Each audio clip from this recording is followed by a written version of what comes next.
वो कहता है कि फट गई, भागे, छुप गए। छुपने वालों की जुबान ऐसी नहीं होती है। भूपेश बघेल कार्यकाल कैसा लगा? कौन भूपेश बघेल? अरे मुख्यमंत्री थे राज्य के। राज्य का मुख्यमंत्री? ये छोट भैया जो कांग्रेस के छोट भैया नेता है, जो लाठी गोली खाएंगे, ऐसा करेंगे वैसा करेंगे, और उसके बाद टीआई के साथ फोटो खिंचाते हैं। मैं आपके चैनल को बहुत आपके चैनल को प्रणाम करता हूँ। कांग्रेसी नेता आपसे बात करने में डरते हैं, कब आप रिकॉर्डिंग करके लीक कर देंगे? हाँ, ये होना तो नहीं चाहिए था। गलती से मेरे ही कारण सेठ तो गयो मैंने किया। हाँ, अमर अग्रवाल को मैंने हरवाने में पूरा रोल अदा किया, बन गया पट्टा ये विधायक। जब कुछ नहीं रहता ना, अब मैं नीचे का तो नहीं हटा पाऊंगा क्योंकि मैं चट्टी नहीं पहना। नरेंद्र बोलर हाथ पकड़ रहा है, कभी अटल श्रीवास्तव धक्का लगा रहा है, ये रोने ही रोता रह गया। मैं तो भूपेश बघेल का आदमी नहीं हूँ। कोई माइक हला लूंगा को डंडा मार कर देखे, पुलिस का भी कोई मार कर देखेगा, मैं डंडा छीन के जरूर मारूंगा। 2-4 धारा और सही नहीं है महाराज। जब मैंने कहा इसका राजनीतिक भविष्य है ही नहीं, तो फिर मैं कांग्रेस का भविष्य ठीक ठाक कर लूं। हम भी खेलेंगे, नहीं तो खेल बिगाड़ेंगे। किसी वक्त जरूरत पड़ी तो मैं कांग्रेस में था। कभी मुझे ऐसा लगा कि नहीं, भारतीय जनता पार्टी में रह के कुछ देशभक्ति के काम किए जाए, मैं बीजेपी में चला गया। पाकिस्तान के कुछ नेता जिनके देश में ऐसी की तैसी हुई पड़ी है, और हमारे भारत के कुछ नेता जिनके ऊपर क्वेश्चन मार्क लग गया लोकसभा चुनाव में, इनकी मिली भगत है। ये बाजार में मोमबत्ती, वो बाजार में मोमबत्ती, सब मोमबत्ती जलाई पड़े थे पूरे भारत में। किसी ने ये नहीं सोचा कि जो शहीद हुआ है उसके घर में चूल्हा कैसे जलेगा। और उनके रोते हुए चेहरों ने मुझे बताया कि एक मुसलमान ने हम हिंदुओं को बचाने के लिए अपनी जान दी। जब इरफान पठान ऐसा चक्कर के डांस कर रहा था पाकिस्तान को आउट करके, जो भी मुसलमान मेरे भारत के लिए जान देगा वो मेरे लिए भगत सिंह है, वो मेरे लिए चंद्रशेखर आजाद है। नरेंद्र मोदी को लेकर इतना गुस्सा क्यों? क्योंकि जो शब्द आपने लिखा था बाद में आपको रिग्रेट हुआ उसको लेकर? तो देश का प्रधानमंत्री जिम्मेदार नहीं है तो क्या अरुण तिवारी जिम्मेदार है पुलवामा के लिए? बहुत बड़ी गलती किए हो। अरुण तिवारी को जगा के मैं तो मर चुका था। एक चीज ये भी कहा जाता है, जब कभी किसी को युवा अवस्था में टिकट मिलता है तो एक बात आती है कि अरुण तिवारी ना हो जाना। हाँ, मैं छुपना चाहता हूँ उस नजरों से जो नजरें अरुण तिवारी को देखना पसंद नहीं करती। वो भी उनको पसंद करते क्यों नहीं? वो भी ब्राह्मण है। नहीं, सवाल ब्राह्मण का है ही नहीं। हरि को वजह से हरि का होए, और जात पात पूछे नहीं कोई। क्या रवि चौबे का इतना है कि वो कनक तिवारी को माध्ययुक्ता बना देते, भले विधि मंत्री थे? ठीक है, तेरी शादी हो गई है मेरी माशुका के साथ, कभी पूछना उससे अकेले में मुझको याद करती है कि नहीं करती। असल मैं हीरोइनों के साथ छमल छक्को करके डांस नहीं कर सकता। एक सेकंड, ओहो चला गया, तो है ये दीवानगी है। इसीलिए अभी भी कह रहा हूँ, I am not special but my life is very special because you are in my life. और सीजी बॉक्स चैनल तुमने देखा था, मोर नाम देवेश तिवारी है। ये चैनल सब्सक्राइब कर लेवा, बहुत मया मिला से तुमन के, बहुत जल्दी हम आगू बढ़ा थन। यूट्यूब में देखा सब्सक्राइब कर लेवा, बोले बिना तुमन करबो नहीं करा तेकर से तेरे मतलब कहे पर थे।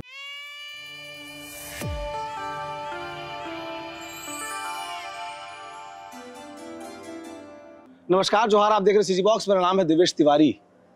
बीते दिनों फेसबुक पर एक पोस्ट, बिलासपुर में पूर्व विधायक रहे और कांग्रेस के वरिष्ठ नेता अरुण तिवारी ने एक पोस्ट लिखी। उस पोस्ट में नरेंद्र मोदी को लेकर टिप्पणी थी। टिप्पणी ऐसी कि भारतीय जनता पार्टी के कार्यकर्ता उस पोस्ट से आहत हो गए। उन्होंने इसके खिलाफ थाने में शिकायत दर्ज कराई। बाद में अरुण तिवारी जी की गिरफ्तारी हुई। उसके बाद वो इन दिनों चर्चा में बने हुए हैं। लेकिन चर्चा इसके पहले भी अरुण तिवारी की बिलासपुर में होती रही है, क्योंकि जो लोग छत्तीसगढ़ में बिलासपुर को जानते हैं वो अरुण तिवारी के नाम से वाकिफ है। इसलिए क्योंकि अपने ज़िंदगी जीने के खास अंदाज की वजह से उनकी अपनी पहचान है। जिस आयु में लोग छात्र नेता बन जाने को तरसते हैं, 25 वर्ष की आयु में सन 1985 में वो विधायक हो गए थे। तो आज उनसे बातचीत करने का मौका लगा है। उनसे बातचीत करेंगे और समझने की कोशिश करेंगे कि उनकी पॉलिटिक्स क्या है और क्या वजह होती है कि वो फेसबुक पे इतने मुखर होकर के अपनी बातचीत को रख देते हैं। बहुत बहुत स्वागत है आपका। हरिओम। पहला प्रश्न तो ये कि और भी नेता हैं कांग्रेस में, सब बनाकर चलते हैं, आप बिगाड़ के क्यों चलते हैं?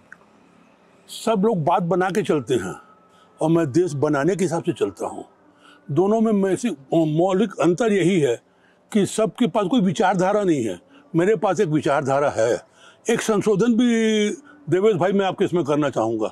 आपने मेरे परिचय में कहा कांग्रेस का वरिष्ठ नेता, कभी था, कभी मैं कांग्रेस का वरिष्ठ नेता था या कांग्रेस नेता था। अभी मैं कांग्रेसी हूं पर कांग्रेस नेता नहीं हूं।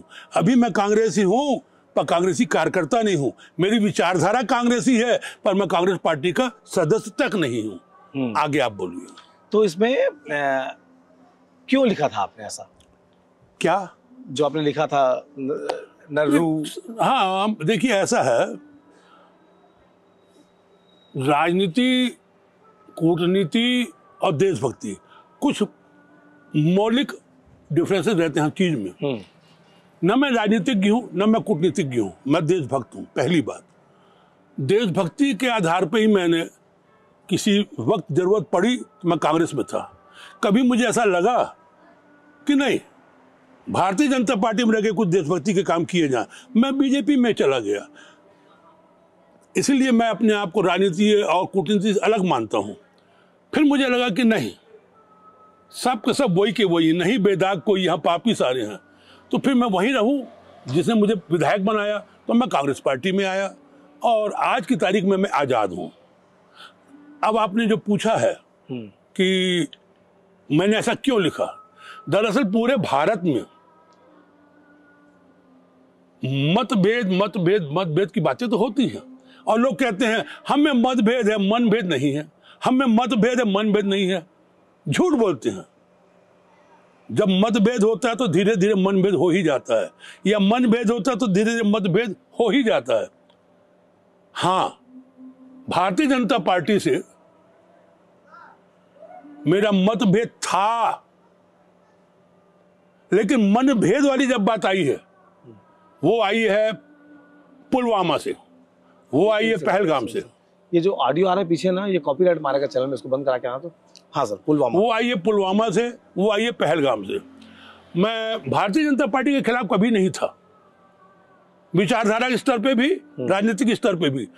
ये वही अरुण तिवारी है, ये वही अरुण तिवारी है, ये वही अरुण तिवारी है। मैं रिपीट किया हूं, जो 1986 में भारतीय जनता पार्टी के वरिष्ठ नेता अटल बिहारी वाजपेयी जी के, मैं जबकि विधायक था, विधानसभा के अंदर जिसने साष्टांग उनको चरण स्पर्श किया था, ये वही अरुण तिवारी। कांग्रेसी विधायक भारतीय जनता पार्टी के वरिष्ठ नेता अटल बिहारी वाजपेयी जी को साष्टांग दंडवत किया, ये वही अरुण तिवारी है। जो भारतीय जनता पार्टी के वरिष्ठ नेता सुंदरलाल जी पटवा और कैलाश जोशी जी को सादर चरण स्पर्श करता रहा है, ये वही अरुण तिवारी है। जो डॉक्टर रमन सिंह को इज्जत देता रहा है, ये वही अरुण तिवारी है। जो लखीराम अग्रवाल जी को सम्मान देता रहा है। और आज ऐसी क्या बात हुई कि अरुण तिवारी के अंदर ये मनभेद आया? तो वो मनभेद आया है पुलवामा से, वो मनभेद आया है पहलगाम से। मैं देशभक्त हूं, मुझे किसी भी कांग्रेस के आदर्शों से लेना देना नहीं है। मुझे भगत सिंह से लेना देना है, मुझे चंद्रशेखर आजाद से लेना देना है। और ये मेरे भाषण का सब्जेक्ट नहीं है, ये मेरे आचरण का सब्जेक्ट है, ये मेरे धड़कनों में है, मेरे भाषण में नहीं है, मेरी अंतरात्मा में है। मुझे लगता है मेरे देश का क्या होगा। जब पुलवामा हुआ तो मुझे लगा शहीदों का जो हश्र ये किया गया है, ये बहुत बड़ा षड्यंत्र है। और उसके बाद चुनाव में पहली बार मैंने सुना आदरणीय नरेंद्र मोदी जी के मुंह से कि पुलवामा के शहीदों के नाम पर आप लोग वोट देंगे क्या। ये मैं नहीं कह रहा हूं, ये आप लोग के चैनल में है, टीवी चैनल में है वो, और है मौजूद। तो अगर एक व्यक्ति शहीदों के नाम पर चुनाव के दरमियान वोट के लिए पुलवामा बोले, मेरे लिए वो व्यक्ति उन तमाम शहीद लोगों के लिए शहादत का नहीं, उनकी हत्या का जिम्मेदार था, है, और मैं ये मानता हूं। इसलिए ये मनभेद हुआ। फिर बात आ गई पुलवामा की। पुलवामा में जिस ढंग से हत्या हुई और जिस ढंग से पहलगाम में, और जिस ढंग से पैंट वगैरह उतारा गया, चड्डी उतारी गई और हिंदू हिंदू करके किया गया, मैं समझ गया कि अब सैनिकों के मारे जाने से भारत में भी वो कंपन नहीं हो पाएगा जो पुलवामा में हुआ था। और हमें तो हिंदू मुसलमान करना है, तो पहले मरने वालों को हिंदू बताओ, हिंदू सुनवाओ। ये प्रायोजित था, टोटल प्रायोजित था। नहीं तो पाकिस्तान के आतंकवादी को क्या लेना देना कि हिंदुस्तान में घुसकर मुसलमान को मार रहा है या हिंदू को मार रहा है। क्योंकि आतंकवादियों की एक ही भाषा है कि जो हमारे रास्ते में आएगा, चाहे वो हिंदू हो या मुसलमान हो, मारा जाएगा। इसीलिए तो सैयद आदिल हुसैन शाह, एक मुसलमान, कश्मीरी मुसलमान, मारा गया वो रास्ते में। आतंकवादियों की तो साजिश ये थे ना कि देश के अंदर राइट्स करा दिए जाएं, जिस देश के अंदर दंगे हों, ताकि उसका फायदा किसको मिलेगा? कांग्रेस को मिलेगा। उसका फायदा किसको मिलेगा? यहाँ टीएमसी को मिलेगा। उसका फायदा किसको मिलेगा? कौन सी पार्टी को मिलने वाला है? तो अस्थिर करना चाहता है ना भारत को। जी नहीं, अस्थिरता है कि हमारे देश में अस्थिरता तो पाकिस्तान का टुटपुंजिया देश है और लाख कोशिश कर ले भारत अस्थिर नहीं होने वाला। हमने हर बार दिखाया है कि हमने पाकिस्तान को पटक के मारा है। हमको कोई स्ट्राइक नहीं करना पड़ा, हमको तो 1971 में घुस के मारा हमने तो मारा है। इसमें ये सब करने की क्या जरूरत है? पाकिस्तान की इतनी औकात नहीं है। ये टोटल पाकिस्तान के कुछ नेता जिनके देश में ऐसी की तैसी हुई पड़ी है, और हमारे भारत के कुछ नेता जिनके ऊपर क्वेश्चन मार्क लग गया लोकसभा चुनाव में, इनकी मिली भगत है। और इसीलिए तो पहलगाम में ऐसा केस हुआ। आप सोचिए देवेश जी, आपका इतना बड़ा चैनल चलता है, आप वरिष्ठ पत्रकार हैं, अगर यहां मालूम पड़ जाए कि आप 5 लोग बैठे हैं तो 4-6 पुलिस वाले आ सकते हैं वही सुरक्षा के लिए। वहां 2000 लोग भारत के अपने अपने परिवार को लेके हैं, वहां एक सिपाही नहीं, 2 घंटे तक सिपाही नहीं, गोलियां चल रही, सिपाही नहीं। कहां गया था हमारा बीएसएफ? कहां गए थे सेना? कहां गई थी पुलिस? ये हो क्या रहा है? भारत के अंदर क्या पाकिस्तान की सेना आके बचाएगी क्या हमारे हिंदुस्तान के लोगों को? हमारे लोग कहां थे? ये 2 घंटे तक हिंदू मुसलमान कराया जा रहा था। मेरी और एक बात और कहना चाहूंगा, आपके चैनल के माध्यम से पब्लिक को बताना चाहता हूं, पूरे भारत में एक अकेला अरुण तिवारी ऐसा है जो पहलगाम गया। पहलगाम में सैयद आदिल हुसैन शाह के घर गया। क्यों गया? क्योंकि पूरे हिंदुस्तान में आपके चैनल ने भी कवर किया है, मोमबत्ती जल रही थी, गांधी चौक में मोमबत्ती, नेहरू चौक में मोमबत्ती, जय स्तंभ चौक में मोमबत्ती, ये बाजार में मोमबत्ती, वो बाजार में मोमबत्ती, सब मोमबत्ती जलाए पड़े थे पूरे भारत में। किसी ने ये नहीं सोचा कि जो शहीद हुआ है उसके घर में चूल्हा कैसे जलेगा। मोमबत्ती तो हमने जला दी, वीडियो बना लिया, रील बना ली, फोटो खिंचा ली, अखबार में छपवा लिया, टीवी में डलवा दिया। चूल्हा कैसे जलेगा गरीब घुड़सवार मजदूर के घर में? वो सिर्फ हिंदुस्तान में एक अरुण तिवारी ने सोचा। और इसीलिए मैं बिलासपुर से रायपुर गया, रायपुर से दिल्ली गया, दिल्ली से श्रीनगर गया, श्रीनगर से मैं पहलगाम गया, और पहलगाम से मैं उस गांव गया सैयद आदिल हुसैन शाह के घर में। मैंने वो आंसुओं को देखा है, मैंने उसकी माँ को देखा है, मैंने उसके पिता को देखा है, मैंने उसकी बहनों को देखा है, और उनके रोते हुए चेहरों ने मुझे बताया कि एक मुसलमान ने हम हिंदुओं को बचाने के लिए अपनी जान दी। वो गुस्सा मेरे अंदर था, है और रहेगा। और सैयद आदिल हुसैन जैसे हजारों हजार मुसलमान जो हम हिंदुओं को बचाना चाहते हैं, हम कब तक उनको मुसलमान और पाकिस्तान के वर्ग में बांटते रहेंगे? हम वोटों के लिए देश को बांट रहे हैं। एक पाकिस्तान बन गया 1947 में, एक पाकिस्तान बन गया 1948 में। अब हम गांव गली शहर के हर मोहल्ले में पाकिस्तान बनना चाहते हैं। जहां मुसलमान होगा वो पाकिस्तान, जहां मुसलमान होगा वो पाकिस्तान। मैं इस बात के खिलाफ था, मैं इस बात के खिलाफ हूं।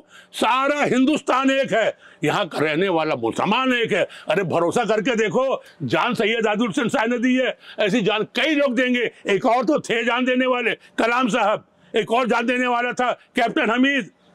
और बात यहाँ की न करता देवेश भाई, मैं उस आदमी को भी अपना आदर्श मान के चलता हूँ जिसका नाम है इरफान पठान, जिसने क्रिकेट मैच में पाकिस्तान के खिलाफ 3 बॉल डाली और 3 पाकिस्तानी खिलाड़ियों को आउट किया। वो चेहरा मुझे याद है जब इरफान पठान ऐसा करके डांस करता था पाकिस्तान को आउट करके। वो देशभक्त नहीं है, वो मुसलमान इसलिए वो देशभक्त नहीं है। मैं इन भावनाओं की कदर करता था, मैं कदर करता हूं। और जो भी मुसलमान मेरे भारत के लिए जान देगा वो मेरे लिए भगत सिंह है, वो मेरे लिए चंद्रशेखर आजाद है, वो मुसलमान नहीं है, वो हिंदुस्तानी है। बस यही कहना चाहता हूं। एक और चीज है कि नरेंद्र मोदी को लेकर इतना गुस्सा क्यों? क्योंकि जो शब्द आपने लिखा था बाद में आपको रिग्रेट हुआ उसको लेकर? मैं नरेंद्र मोदी जी की बहुत इज्जत करता था, करता हूं, करता रहूंगा, क्योंकि वो जमीन से उठे आदमी हैं। वो आकाश से टपके हुए आदमी नहीं है, जिंदगी से उठे हुए आदमी। वो जेल यात्रा भी किए हुए हैं। मैं इज्जत करता हूं, लेकिन जब ऐसा व्यक्ति, अब मुझे बड़ी उम्मीदें भी थी उनसे कि कुछ तो बदलेगा, कुछ तो बदलेगा, कुछ नहीं बदला। बड़े बड़े उद्योगपति और बड़े बड़े होते चले गए, गरीब गरीबी होता जा रहा है, सिर्फ आंकड़ों के खेल में किया जा रहा है। वो पर मतभेद की बात है, पर हाँ मेरा मनभेद पुलवामा से है, पहलगाम से है, और मेरा मन ये कहता है कि देश का प्रधानमंत्री जिम्मेदार नहीं है तो क्या अरुण तिवारी जिम्मेदार है पुलवामा के लिए? अरुण तिवारी जिम्मेदार है क्या पहलगाम के लिए? कौन जिम्मेदार है? राहुल गांधी जिम्मेदार है। अरे कब तक नेहरू को कोसते रहोगे? कब तक इंदिरा गांधी को कोसते रहोगे? कभी तो अपने जिम्मे में देखो, कभी तो अपने जिगरा में देखो, तुम कितने दोषी हो। बार बार आईना बदलने से नहीं होगा। चेहरे में तुम्हारे धूल लगी है, उस धूल को साफ करो मोदी जी। बार बार नेहरू का नाम लेके काम नहीं चलेगा। बस यही मेरा उनसे मतभेद है। ये तो प्रकरण हो गया। जेल कितने दिन रहना पड़ा? हाँ, 6 दिन और 6 रातें मैंने रहा, और आज आपके साथ मैंने शेयर किया अपने कुछ दुख दर्द। मैं सबसे पहले ये कहूंगा कि सेंट्रल जेल बिलासपुर गजब का मैनेजमेंट, मैं तारीफ करूंगा सुपरिटेंडेंट जेल की भी, जेलर की भी, वहां के कर्मचारियों की भी, और सबसे बड़ी बात वहां के कैदियों की भी। आप तारीफ कर दें और उधर सरकार उनका काम लगा दे। ऐसा है जिसकी तारीफ करो, अगर काम निकलता तो मैं नरेंद्र मोदी की तारीफ करने को तैयार बैठा हूं। उनका काम भी लग जाए, 100 बात की एक बात। पर हाँ ये मानूंगा कि बहुत अच्छा व्यवस्था है, और मैं दोबारा जाने के लिए भी तरस रहा हूं। मैं जाना चाहता हूं वहां। वो लोग सुन ले जो मुझे जेल भेजना चाहते हैं, वो लोग सुन ले जो मुझे जेल भेजना चाहते हैं। बहुत बड़ी गलती किए हो अरुण तिवारी को जगा के। मैं तो मर चुका था। बिलासपुर से अपना बगीचे में नदियां जो आप देख के आए हैं, हाँ। और यही कपड़ा पहना था मैं उस दिन भी, वही कपड़ा पहना हूं मैं आज भी। ये क्या भागने वाले कपड़े? अरे सब लोग सुन ले, समझ ले, आपके कैमरे के माध्यम से कह रहा हूँ, इस लुंगी के नीचे मैं चड्डी तक नहीं पहना हूं जी। और यही अरुण तिवारी की जिंदगी है रोज की। और किसी एक मेरे पत्रकार, शायद वो पत्रकार है, उसकी आत्मा को मैं दाद देता हूं। वो कहता है कि फट गई, भागे, छुप गए। छुपने वालों की जुबान ऐसी नहीं होती है। ये भगत सिंह की जुबान है, ये चंद्रशेखर आजाद की जुबान है, ये किसी गुलाम कांग्रेसी की जुबान नहीं है, ये किसी अंधभक्त भाजपा की जुबान नहीं है। ये भक्त अरुण तिवारी की जुबान है, जो भगत सिंह का भक्त है, चंद्रशेखर आजाद का भक्त है। इस आवाज में बुलंदी है।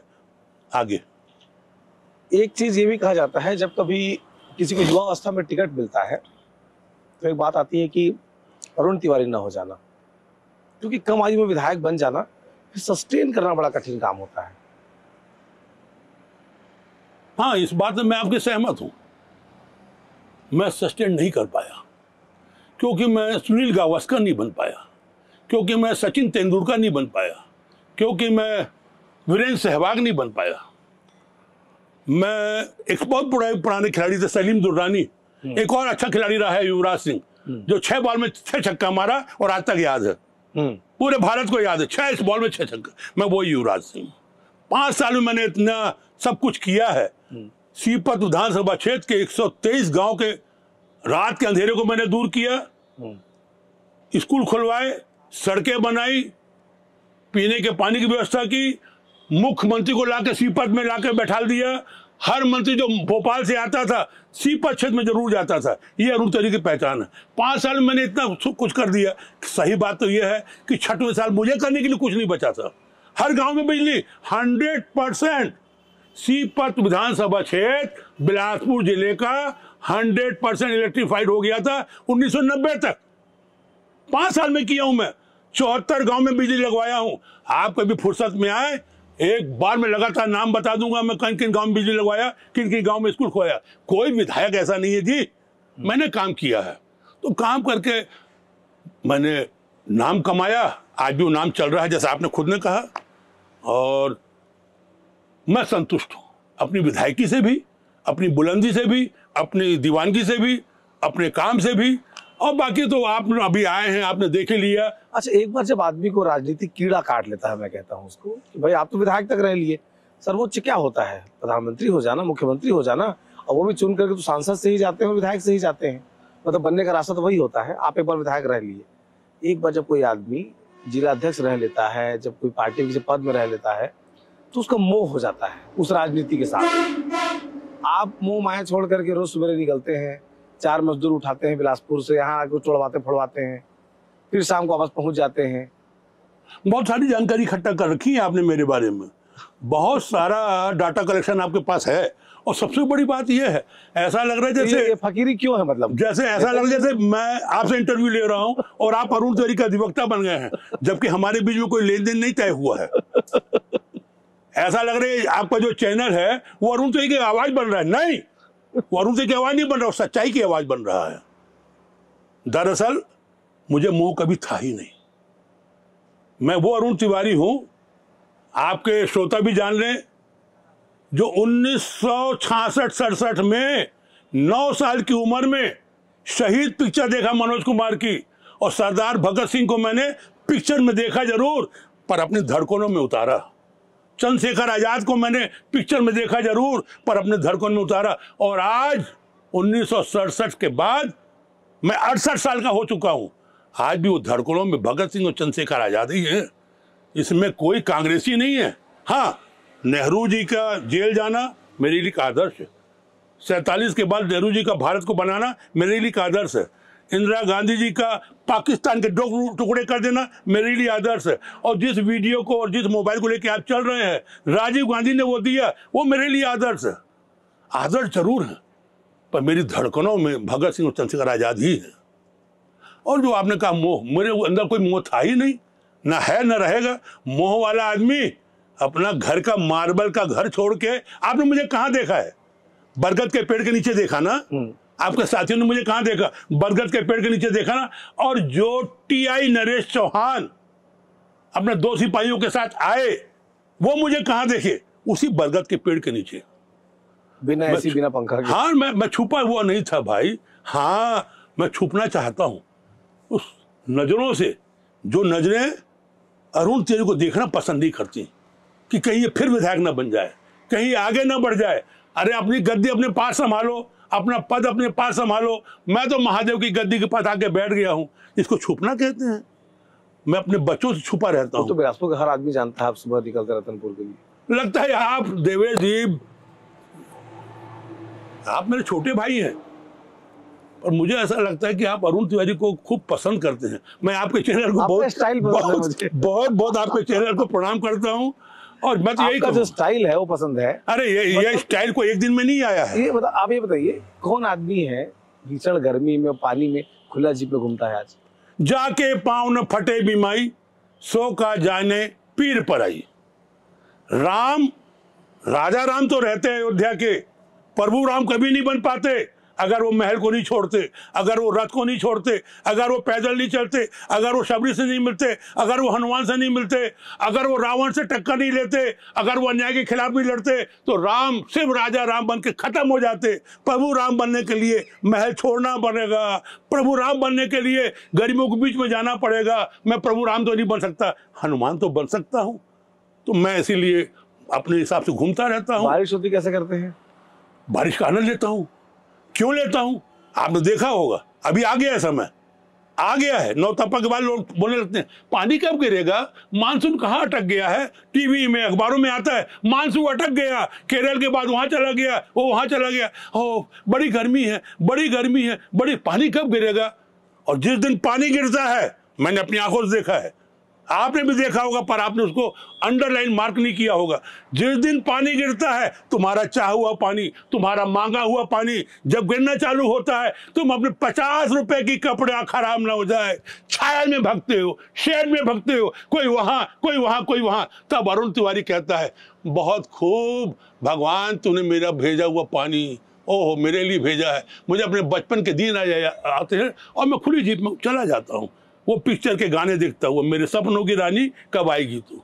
मैं वही जिंदगी जीता। सिनेमा से बड़ा प्रेम है आपको। हाँ जी, सिनेमा का जिक्र बहुत क्यों नहीं, हमारे ऊपर, मैं कह रहा हूं अभी भी, अगर अरुण तिवारी के अंदर अच्छे विचार आए हैं तो कांग्रेस की किताबें मैंने बाद में पढ़ी 1985 में, कांग्रेस क्या होती मैं बाद में जाना हूं, भाजपा क्या होती मैंने बाद में जाना हूं, पर देश क्या होता है मैंने उपकार से जाना, मैंने शहीद से जाना, मैंने मनोज कुमार से जाना। अगर मैं वो फिल्में नहीं देखता तो मैं ऐसे ही विधायक बनता, दिन में भाषण दो रात को दारू पियो, दिन में भाषण दो रात को दारू पियो, फिर जुआ खेलो और फिर लड़कीबाजी करो, मैं वही विधायक रहता।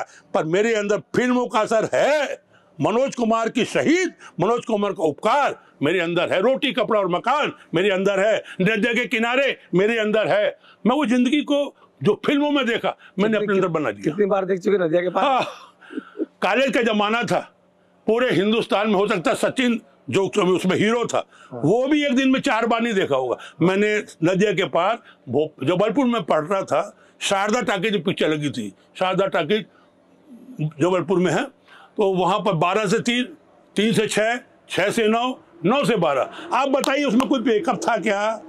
आप पिक्चर देखिए, सचिन ने कोई मेकअप किया था क्या? साधना सिंह ने कोई मेकअप किया था?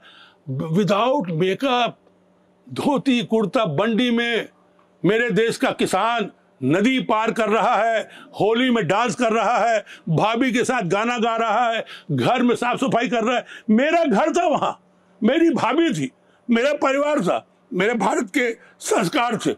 मैं इसीलिए ऐसी पिक्चर देखता हूं। मैं अच्छा आदमी बनना चाहता था, अच्छा आदमी बनना चाहता हूं और अच्छा आदमी हूं। ये अरुण जैसा आदमी कह सकता है मैं अच्छा आदमी हूं और मैं प्रमाणित करता हूं, बाकी नेता नहीं कर सकते प्रमाणित। तो अभी क्यों सक्रिय पॉलिटिक्स में आपको पसंद नहीं? मुझे राजनीति कभी पसंद थी नहीं, क्योंकि झूठ बोलने का जो तरीका है वो मुझे नहीं आता। हाँ, मुझे नरेंद्र मोदी जी के जैसे ड्रामा करना आता है। हाँ, मैं ड्रामा कर सकता हूँ पर मैं झूठ नहीं बोल सकता। इतने देश के प्रधानमंत्री हैं, क्या कुछ किया? किसने बनाया है? पहुंचे हैं किसने बनाया? हमने बनाया है ना। वो देश के प्रधानमंत्री हैं। माफ करिए देवेश जी, आपने ये नहीं कहा कि वो भाजपा के प्रधानमंत्री हैं, वो देश के प्रधानमंत्री हैं। उन्होंने शपथ राष्ट्रपति भवन में ली थी, भारतीय जनता पार्टी के राष्ट्रीय कार्यालय में शपथ नहीं ली थी। उस समय हिंदुस्तान के पूरे लोग वहां थे। तो फिर प्रधानमंत्री जहां कहीं जाते हैं, यहाँ कमल छाप का बिल्ले लगा के क्यों जाते हैं? तिरंगा झंडा लगा के क्यों नहीं जाते? पार्टी का सिंबल है उनके, पार्टी का सिंबल है। तो पार्टी के प्रधानमंत्री है क्या? वो भारतीय जनता पार्टी के राष्ट्रीय अध्यक्ष है क्या? कमल लगा के क्यों जाते हैं? तो उनका पर्सनल शासकीय कार्यालय है, शासकीय काम में जा रहे हैं, कमल का निशान नहीं होना चाहिए शासकीय काम में जाते समय। यही सब तो जहर फैल रहा है। हर जगह चुनाव, हर जगह चुनाव, हर जगह चुनाव सोचते हैं। इसलिए उनकी पार्टी आगे है कि उसका प्रधानमंत्री तक अपनी पार्टी किस चीज में आगे है? झूठ बोलने में आगे है भाई। हाँ, बहुत आगे है। करोड़ करोड़ रुपए के कार्यालय बनाने में बहुत आगे है। 100 करोड़ के कार्यालय बनाने में बहुत आगे है। 50 करोड़ के कार्यालय बनाने में बहुत आगे है। वो इस देश को रसातल मिलाने में बहुत आगे। एक पक्ष हो ना, एक पक्ष तो ये भी आप मान सकते हैं कि भारतीय जनता पार्टी का जो कार्यकर्ता है वो चाहता है उसकी पार्टी का कार्यालय अच्छा हो। कांग्रेस पार्टी के नेता चाहते हैं उसका घर अच्छा हो, इसलिए कांग्रेस पार्टी के कार्यालय अब तक अच्छे बन नहीं पाए। मार्बल लगा के, ग्रेनाइट लगा के अगर कोई चीज अच्छी हो जाती तो भवन अच्छा हो सकता है। इस देश को भवन की जरूरत नहीं है, इस देश को भावना की जरूरत है। भावना होना चाहिए देश के लिए मर मिटने की। आपने देखा थोड़ी देर पहले मैं पहलगाम की बात करते करते रो पड़ा, ये ड्रामा है। प्रधानमंत्री भी रो लेते हैं। प्रधानमंत्री ने तो रुला दिया। 26 परिवार वो रोए, एक परिवार वो रोया, हिंदू रोया, मुसलमान रोया, हिंदू रोया, मुसलमान रोया। सच पूछो तो मेरा हिंदुस्तान रोया। हाँ, पहलगाम के ऊपर जो विजय शाह ने कहा आतंकी की बहन सोफिया कुरैशी, क्योंकि मुसलमान इसलिए आतंकी की बहन, क्या विमिका सिंह, उसको क्यों नहीं कहता कि वो आतंकी की बहन? क्योंकि ये मुसलमान इसलिए आतंकी की बहन। धिक्कार है विजय शाह के ऊपर। इस तरीके से जात पात पे हम अगर फौज को बांटने लग जाएंगे हम अपने देश का नुकसान करेंगे। ऐसा नहीं होना चाहिए।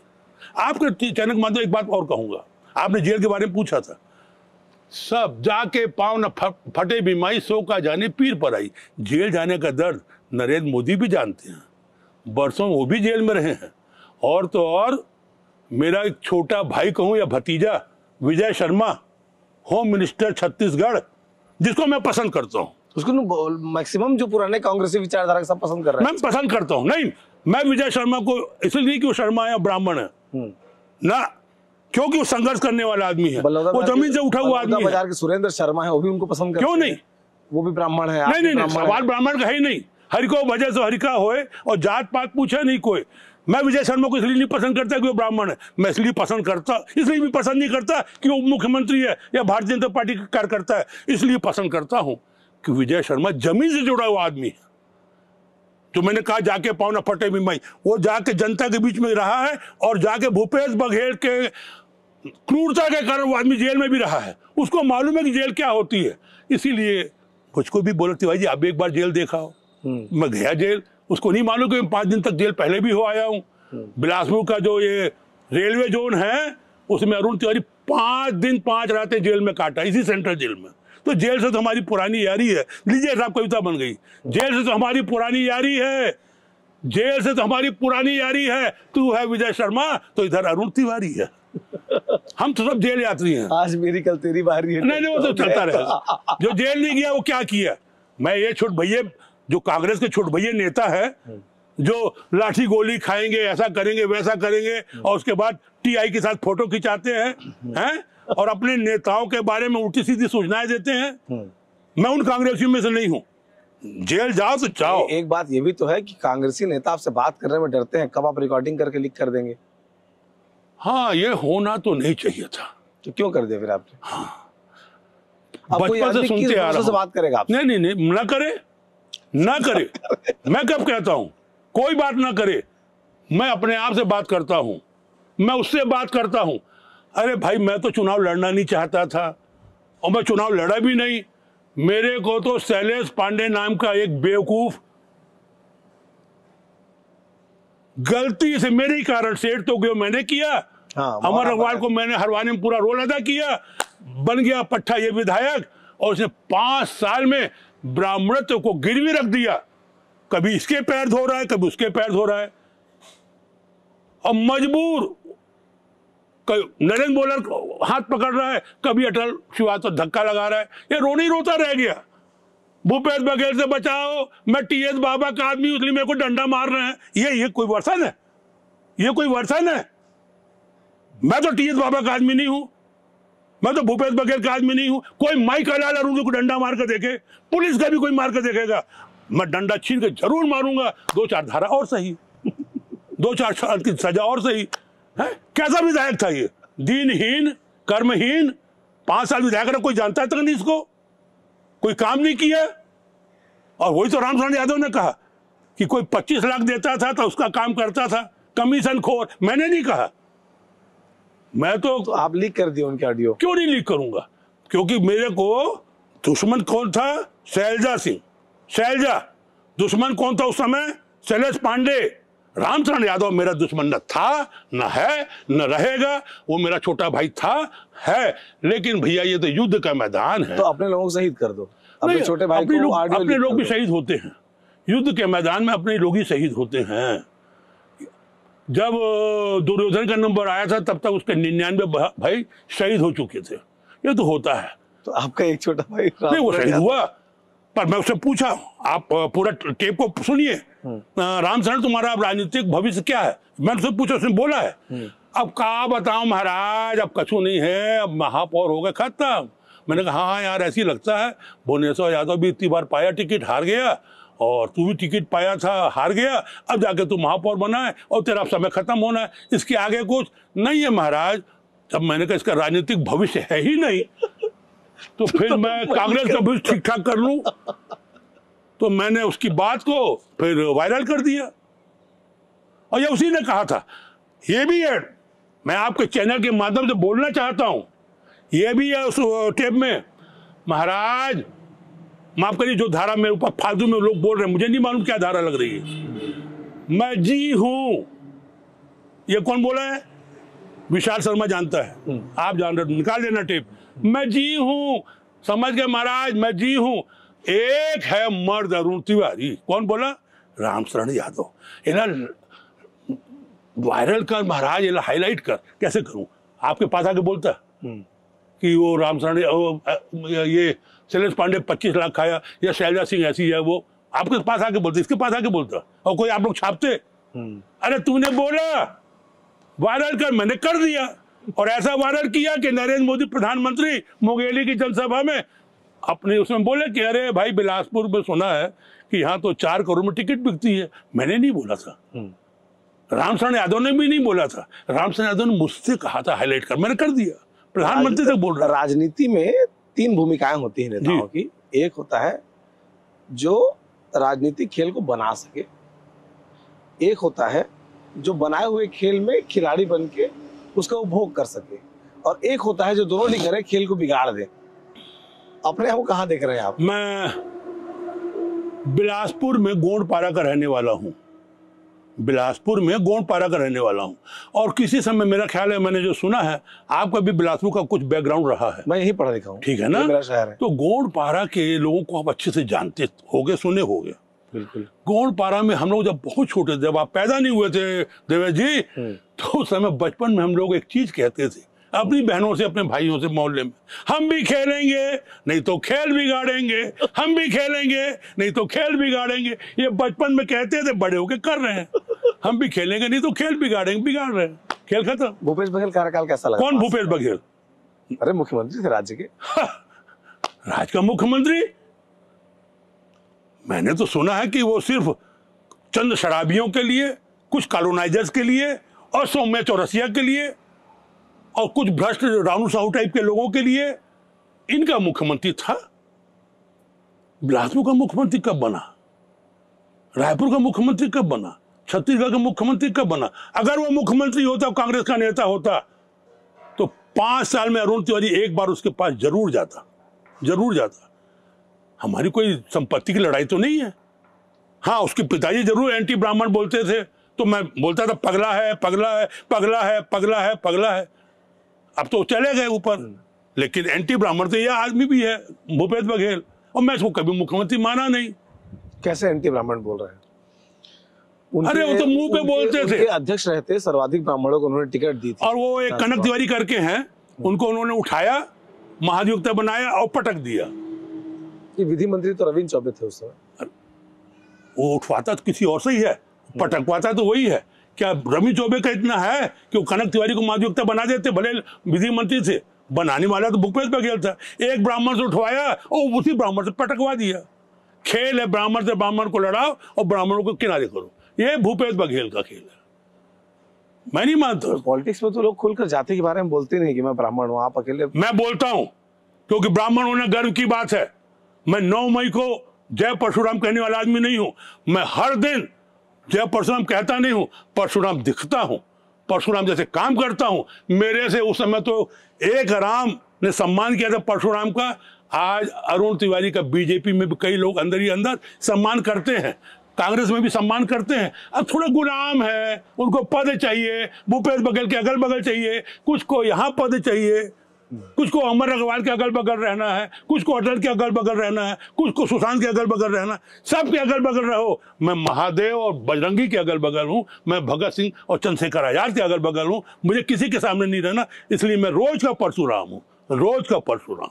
तो ये जो ग्राउंड तैयार करते हैं आप, सीट तो गे वाला, मैंने आपका कैंपेन देखा था जी, 2018 विधानसभा चुनाव जी, पूरा कमरा भरा हुआ था। हाँ। पर्चों से अपना पैसा लगा करके आप, मेरा अपना नहीं, भारतीय जनता पार्टी के देवेश भाई, मेरा अपना नहीं। हाँ। मेरी पत्नी जो उस समय उसकी डेथ हुई थी, उसकी जो मेरे को ग्रेजुएटी मिली थी, जीपीएफ मिला था, पूरा पैसा मैंने लगा दिया। कोई माइका ला नहीं कह सकता मैंने किसी से चंदा लिया। मैंने अपनी पत्नी का पैसा लगाया कि तू चाहती थी ना तेरे पति का बहुत नाम हो, देख नाम। और मैंने अमर अग्रवाल जैसे प्रभारी अरबपति मंत्री को धूल चटवा दिया सेठते हुए करके। ये है अरुण तिवारी। तो ग्राउंड आप तैयार करते हैं, बैटिंग कोई और करते कोई बात नहीं, कोई बात नहीं, मेरा तो साफ है। ये बात जरा हंसी मजाक की है, आपके चैनल में अगर जाती है, कविता ग्रुप में मैंने बनाई थी और शैलेश पांडे को सुनाई थी और टीएस सिंहदेव को सुनाई थी। शैलेश पांडे के गॉडफादर टीएस सिंहदेव, महाराजा अंबिकापुर, उनको सुनाई थी।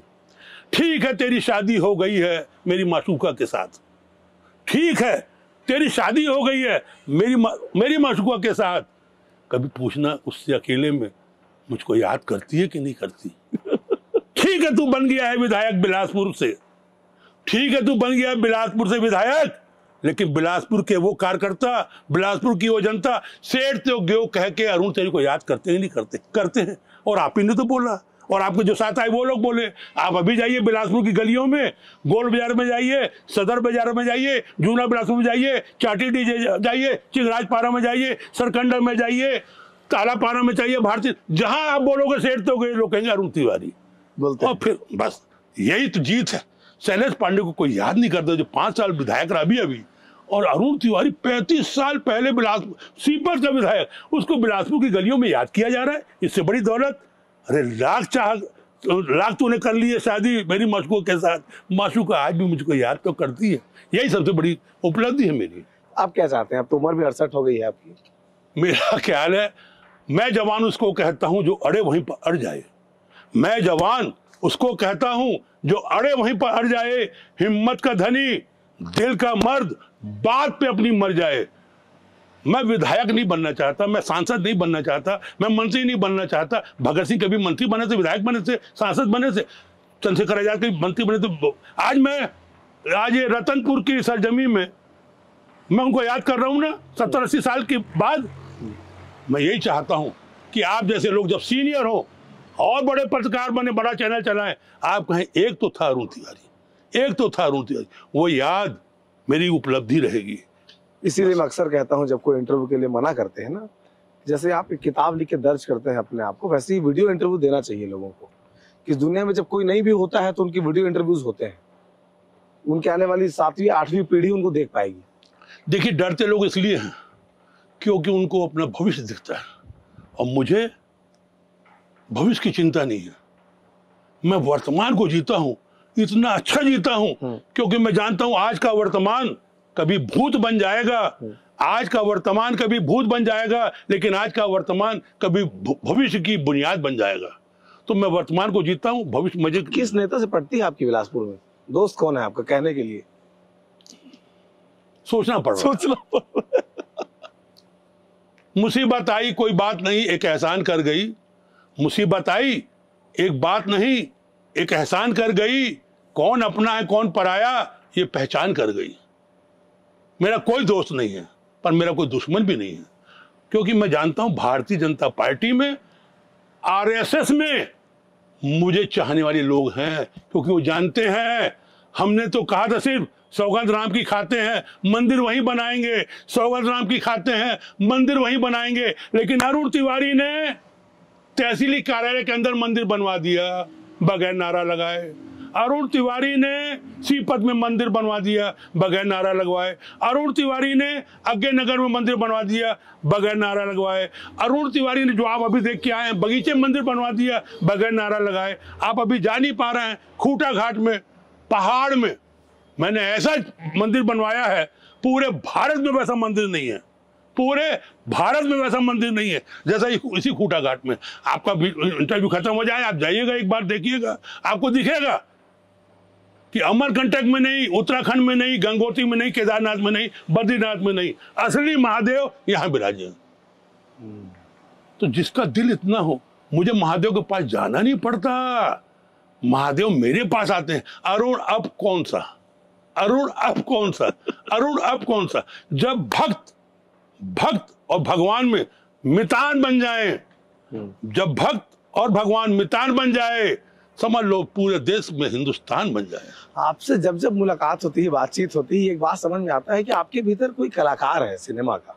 तो कभी कोशिश की आपने? जवानी में समय से पहले विधायक हो गए आप, तो इसलिए अभिनेता का दरअसल मैं हीरोइनों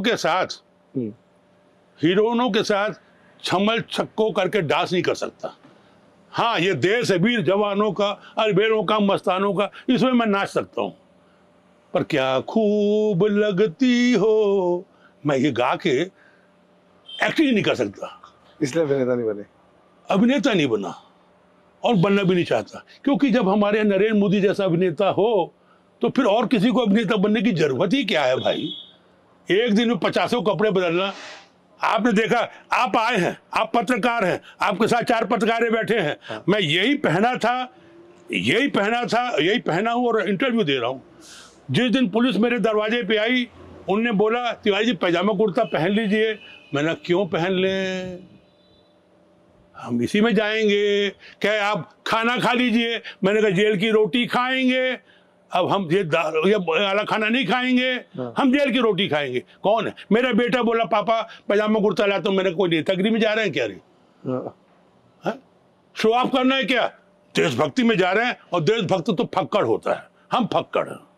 तो ये राज क्या है, धोती में हमेशा रहना? और जब कुछ नहीं रहता है ना, अब मैं नीचे का तो नहीं हटा पाऊंगा क्योंकि मैं चड्डी नहीं पहना। ये मर्दों को क्या छुपाना है? सलमान खान बार बार उतारता है, अरुण तिवारी कभी कभी उतारे, ऐसा नहीं। हमारे पास है। अरे ओहो चला गया, तो है, ये दीवानगी है। आपके दर्शकों को भी बोलना चाहूंगा, दीवाने बनो तो ऐसे बनो, दीवाने बनो तो ऐसे बनो कि भूल जाओ इंटरव्यू चल रहा है, दीवाने बनो तो ऐसे बनो कि भूल जाओ इंटरव्यू चल रहा है। अरे नहीं, जिंदगी जियो, हर पल हर पल हर पल हर लम्हा चल रहा है, जिंदगी को बना लो, बसा लो। इंटरव्यू क्या है, आज ये लेंगे कल कोई लेगा, कोई नहीं लेगा तो मेरा इंटरव्यू भगवान लेगा जब मर जाऊंगा तो। डरे थे क्या पूछेगा, डरे थे क्या? मैं कहूंगा अमर अग्रवाल से पूछ लो। वो कहेगा डरे थे क्या? मैं कहूंगा शैलेश पांडे से पूछ लो। वो कहेगा डरे थे क्या? मैं कहूंगा टाउन इंस्पेक्टर क्या नाम, सुब्रत साहू क्या नाम है, और सिविल लाइन थाना, उससे जाके पूछ लो। वो कहेगा डरे थे क्या? मैं कहूंगा नरेश चौहान टीआई रतनपुर पुलिस थाना, पूछ लो। अरुण तिवारी जिस दिन डर गया समझो मर गया। और ये जब ये डायलॉग बोलो तो गब्बर सिंह भी याद आ गया। याद आ गया तो मुझे याद आता है, मैं 11वीं 12वीं में था, जब मैं 11वीं और कॉलेज में था, जब ये पिक्चर देखा था, उसमें बोला था उसने, जो डर गया समझो मर गया। गब्बर सिंह ने बहुत गलत काम किए होंगे, लेकिन ये डायलॉग बड़ा अच्छा बोला, जो डर गया समझो मर गया। मैं कभी डरा नहीं इसलिए मैं कभी मरा नहीं। जब कविता बन गई ना, मैं कभी डरा नहीं इसलिए मैं कभी मरा नहीं। तो अरुण तिवारी एक अलग है, और मैं जानता हूं कि मैं अलग हूं। आप अभी एक फोटो देखे हैं बड़ी वाली मेरे उसमें बगीचे में, ये आपका विशाल शर्मा बोला ये आपके जन्मदिन की, यादव बोला आपके जन्मदिन की। मैंने कहा हाँ, उसमें एक चीज लिखी हुई है, I am not special, I am not special but my life is very special because you are in my life. ये मेरा डायलॉग है, पर हिंदी में पहले मैंने बनाया, फिर अंग्रेजी में इसको ट्रांसलेट किया, फिर अपने जी से पूछा जिया जी ठीक लिखा है ना? उन्होंने कहा ठीक है। मैंने कहा लगाओ, पोस्टर में लगा दिए। इसीलिए अभी भी कह रहा हूं, I am not special but my life is very special because you are in my life. आप मेरे प्रशंसक हैं। आप सोचिए ना, एक व्यक्ति जो पूर्व विधायक 35 साल पहले का, जो पावरफुल नहीं है और आपको सेटिंग भी नहीं कर पाया है। मेरे को कोई नहीं कर पाया। मैं मानता हूं, मैं जानता हूं तिवारी को सेट करने में बहुत मुश्किल काम है।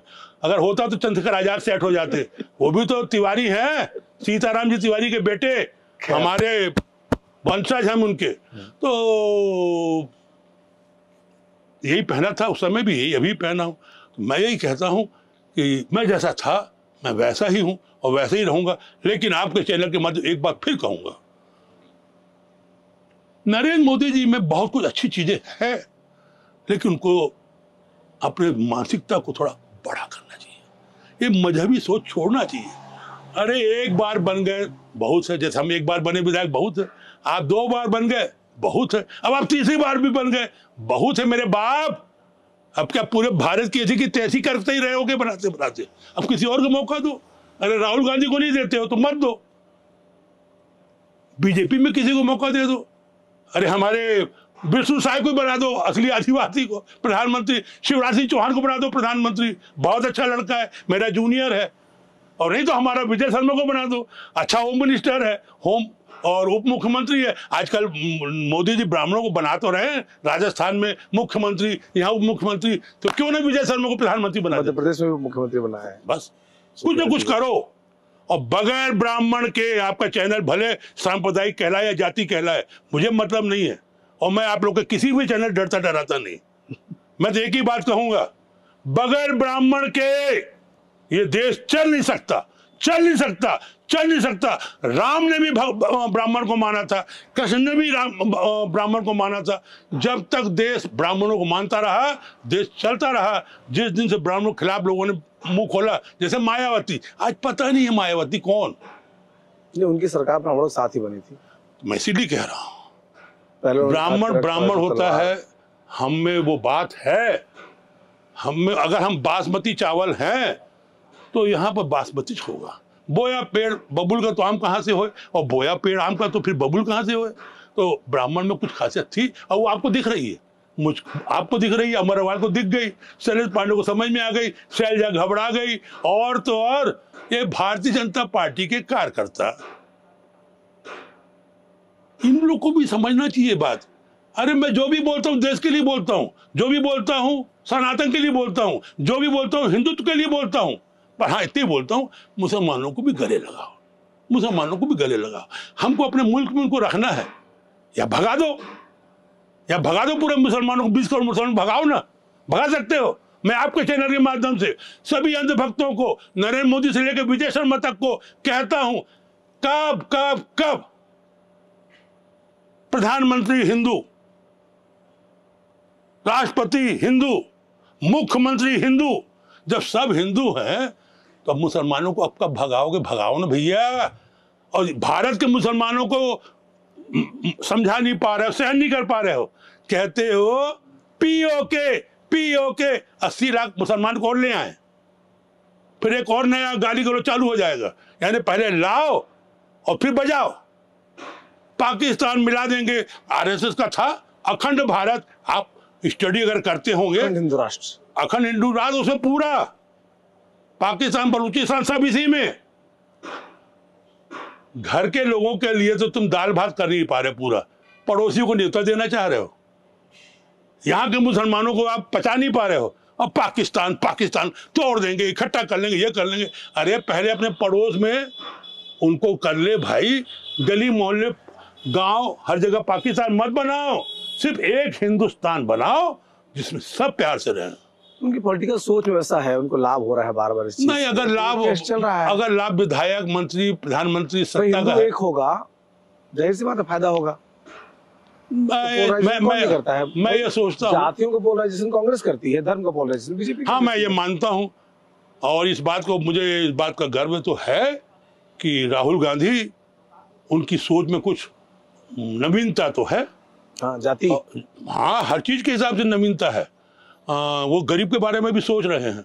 लेकिन मैं उनसे भी कहूँगा बहुत ज़्यादा आपको अगर ऐसा लगता है कि बिहार में यादव है, यूपी में भी यादव है, तो छत्तीसगढ़ में भी यादव चल जाएगा।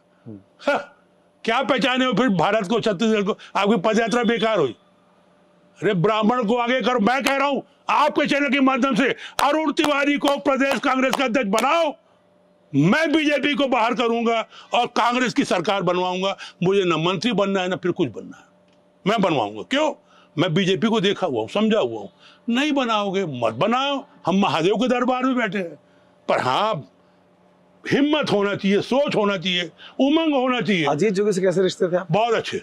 अजीत जोगी सबसे ज्यादा मेहनती, सबसे ज्यादा जीनियस, सबसे ऊंची सोच। एक कमी थी उनमें, वो लालू यादव बनना चाहते थे। वो भी चाहते थे कि जातीय आधार पर कुछ ऐसा तिया पाचा करूं, वो भी ब्राह्मण किनारे करना चाहते थे। पर अब एक ही चीज उनसे हो गई कि अरुण तिवारी को उन्होंने जिला अध्यक्ष बना दिया। और देख भी लिया कि पूरे प्रदेश के जिला अध्यक्ष, एक तरफ आप लोग पत्रकार हैं, आप रायपुर बेस करते हैं, पूरे भारत में प्रदेश में घूमते हैं, अरुण तिवारी जैसा जिला अध्यक्ष का इलाका दिखा दो जो 51 दिन में बगैर चंदा मांगे कांग्रेस भवन बना दिया हो, जिसने 3-3 दिन का अनशन किया हो। एक बात और बोल दूं, मेरे जैसा पूरे, आप लोग का टेप हो रहा है कि नहीं हो रहा है भाई? हो रहा है ना? पूरे भारत में एक अकेला अरुण तिवारी है जो भारतीय जनता पार्टी के खिलाफ, भारतीय जनता पार्टी की सरकार के समय 1991-92 में 5 दिन तक, मेरे ख्याल उस समय पैदा भी नहीं हुए होंगे, नहीं हो गया 92 में, भारतीय जनता पार्टी के कार्यालय के सामने 5 दिन तक मैं निर्जला व्रत किया था। पानी की एक बूंद नहीं पिया था, क्योंकि 15 अगस्त 26 जनवरी को भाजपा कार्यालय में तिरंगा झंडा नहीं फहराया जाता था। आजकल तो फहराते हैं, मैंने फहरवाया है। हाँ, और जब मैं भाजपा में गया तो मुझसे फहरवाया गया झंडा। ये अरुण तिवारी की उपलब्धि है। आप मालूम कर लो, बिलासपुर को छानिए, पढ़िए, समझिए। अरुण तिवारी 5 दिन तक भाजपा कार्यालय के सामने बैठा था, फिर गोल बाजार में बैठा था, निर्जला। अभी आपके सामने मैंने इसलिए बैठे थे कि भारतीय जनता पार्टी अपने कार्यालय में तिरंगा फहरा नहीं फहराती थी। और लाल चौक, आप उस समय भाजपा में थे? नहीं, मैं कांग्रेस में था उस समय। तो आप चाहते भाजपा फहराए? हाँ, क्योंकि तुमको लाल चौक में जाके कश्मीर में फहराने के लिए मुरली मनोहर जोशी गए और मिलिट्री के संरक्षण में तुम झंडा फहराए और पेपर में छपवाए, तो अपने कार्यालय में क्यों नहीं?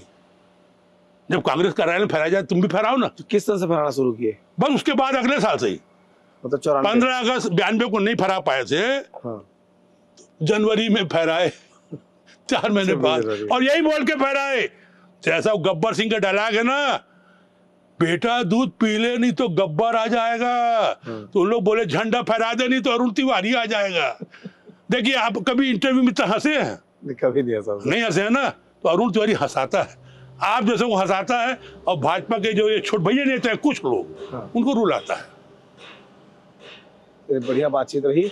आप सीजी बॉक्स के साथ लगातार बने रहिए। हम आपको इसी तरह छत्तीसगढ़ के अलग अलग हस्तियों से मुलाकात कराते रहेंगे, जिससे आपको जानने समझने कुछ का मौका मिलेगा, और साथ में यह भी आप समझ पाएंगे कि दौर कैसे बदलता है, चीजें कैसे बदलती रहती है। जहाँ मैं एक बार और टोकूंगा, अभी कंटिन्यू रखिए। हाँ, आप लोग पूछते हैं और आपके जो श्रोता उनसे ही पूछते हैं आपको कैसा लगा। हाँ। आपको कैसा लगा हमारा ये एपिसोड, आपको कैसा लगा? हाँ। लाइक डिसलाइक शेयर करके बताइएगा। पूछते हैं ना। अब मैं पूछ रहा हूँ, आधे घंटे तक अरुण तिवारी बोला, दिल की बात बोला, दिल के राज खोला, रोया भी, रुलाया भी, हंसा भी, हंसाया भी। आपको कैसा लगा? मुझे बहुत अच्छा लगा। हो गई। मुझे बहुत अच्छा लगा। एक पत्रकार जो इंटरव्यू लेने मेरा आया है, अगर उसको अच्छा लगा तो आप लोग को भी अच्छा लगेगा। असल में आप चलिए देवेश का चैनल देखिए, अरुण तिवारी को आशीर्वाद दीजिए। मैं खुश था, मैं खुश हूँ, खुश ही रहूंगा। असल में आप एक कांग्रेसी बाद में होंगे, एक नेता बाद में होंगे। बिलासपुर शहर के लिए आप एक चाचा बड़े पापा की भूमिका में रहते हैं। सबसे आपका दुआ सलाम है। तो हम लोग जब शिशु मंदिर में पढ़ते थे, छोटे छोटे तिरंगा जाते थे, हम लोग तब से आपको देख रहे हैं, तो हमको हमेशा अच्छे लगते रहे हैं। ऐसे ही स्वस्थ रहिए, मस्त रहिए, आनंद रहिए। एकदम एकदम, जब मरूंगा तब याद करोगे इस बात को भी। अरे नहीं, अरे मरना तो है ही है, पर मरते मरते कुछ कर जाऊंगा मैं। हाँ।